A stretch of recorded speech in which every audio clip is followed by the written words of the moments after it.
Tabii bir anlat. Biraz değerli bir anlat gösterecek. 85 milyon Los 25 Raftik dediğim hem diyeyim. İnan mısın göstereyim.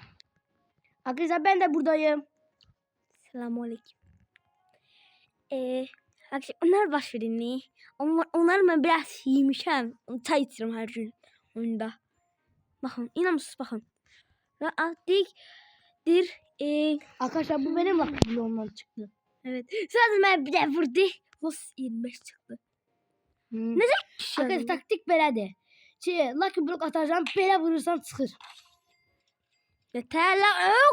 Arkadaşlar ben 14 vurdum. Rafi 12'di. Ne olur? Olmaz. Arkadaşlar benim predatörlerimden içim istese adım bu. Rafi sen adımı göster de buradan gir göster. Ben öbürünün adı bilirse. Yama gelin ya. Çiğdene çık ev bezinden gelemem. Hani görmüş. Şöyle kaçak. Arkadaşlar burada bir yatan da var. Panda. Değiştirdin sen at.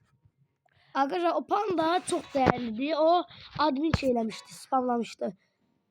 Vurdum ben de sattım. Arkadaşlar bu çok değerli daha. Bunu isteyene verebilmem. Ancak babaları verebilirim. Ne? Galaxy evreninde oyundan kalktığı için bu çok değerli.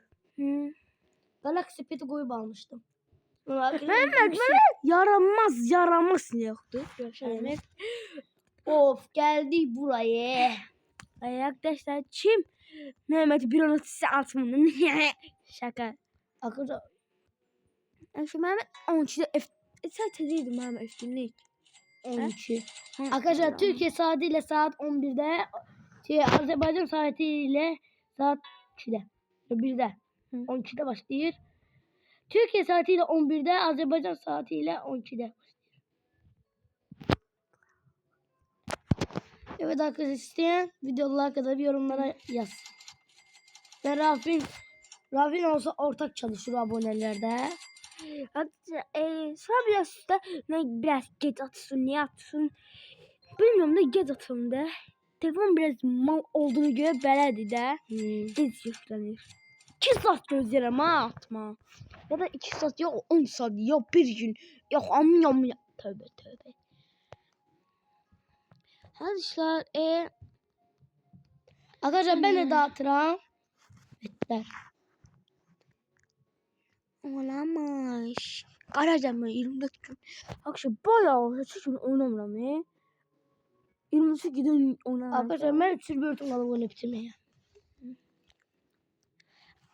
Arkadaşlar bu ay şey çok güzel. Ne? Arkadaşlar bu videonun da böyle olsun. Video like atıp abone olmayı unutmayın. Bu şekilde tüm videolardan daha hızlı haberdar olabilirsiniz. Hoşçakalın. Bay bay.